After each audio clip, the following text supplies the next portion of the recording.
Hello guys, ito pala yung simple birthday celebration ng aking mama. Yes, ito pala yung mama kong maganda. Mas maganda pa sa akin, diba? Fresh na fresh. Yan. At papunta na kami papalengke upang bumili ng may ihanda sa birthday celebration ng aking mama.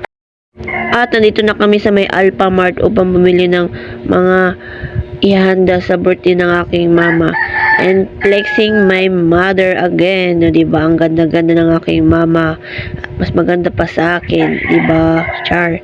At dito kami sa may tindahan ng aking tita. Sa may baboy, sa may palengke. And after few minutes, nandito kami sa may bakery upang kunin ang cake. Medyo natatagalan talaga kami dito sa pagkuha ng cake. Kasi busy pa ang tendera. Kaya nag-waiting pa kami dito ni mother. O diba? Ito yung cake na pinagawa ko. Napaka-pink. Bagay ka mama kasi babae. Pink talaga pinili ko kasi girly. O diba? Cutie ang cake na binili ko kay mother. Ayan. Ate, kunin mo na please. Charot. Ayan. Ito nga ate, kulot mo eh. Finally no, after 100 million times, million minutes pala. At hinahanda na ni ate yung cake na binili ko para kay mama. Yan na. Siyempre, yan ate ha, galingan mo ha. Sabi ni ate pala, shout out, diba? Baka daw sisikat na siya sa vlog ko. Miss, baka live news so. Nakauwi na ka pala kami galing palengke. Nagluto na rin si mama. Ginutom kami, kaya kumain muna kami ng kaunti. Kaunti na marami. Charot. Kumain muna kami. Tapos nag-reels din kami nito. Nag-reels. Pag makita nyo ito sa Facebook, follow nyo ka. Follow nyo ako. Emil. Ayos na ko kay ugma naman. Mahulog ka.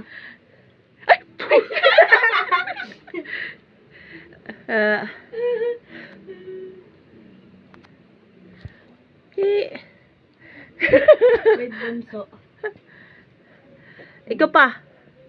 Kami, kuha may picture tawon. Karo. Pa. Sige pa. Punta doon? Oh. Kayo kaya ate. Ako. Oo. Okay, si Chacha pa picture naman, picture kayo lahat. Kailan ka dyan? Dyan si ate yan. Si Nini. Sige na. Umana daw sa nagtagay? Sino nagtagi de? Video mo?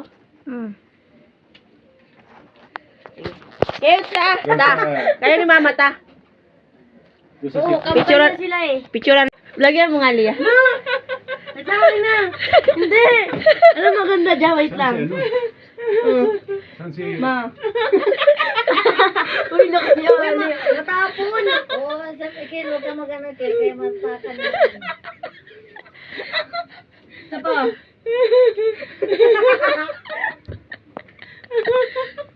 Huwag kang matagdalawang kami, baka maulog.